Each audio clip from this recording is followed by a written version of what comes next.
सोलापूर तेलुगू नाभिक समाजाच्या वतीने मागील 5 दिवसापासून क्रिकेट स्पर्धेचं आयोजन करण्यात आलं होतं। या क्रिकेट स्पर्धेचा अंतिम सामना नुकताच संपन्न झाला। यामध्ये प्रथम क्रमांकाचं बक्षीस NS क्रिकेट क्लब यांनी पटकावलं, तर द्वितीय क्रमांकाचं बक्षीस वदुल क्रिकेट क्लब आणि तिसरा क्रमांकाचं बक्षीस संत सेना युवा मंच यांनी पटकावलं।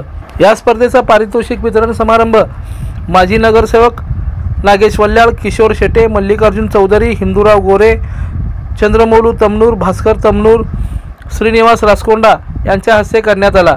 या प्रसंगी नागराज तमनूर, पुंडलिक राजमल, अभय कुमार कांती, आनंद सिंगराल यांच्यासह समाज बांधव मोठ्या संख्येने उपस्थित होते। लोकदर्शन मराठी चॅनलला सबस्क्राइब करा, बेल बटनला क्लिक करा व लाईक करायला विसरू नका।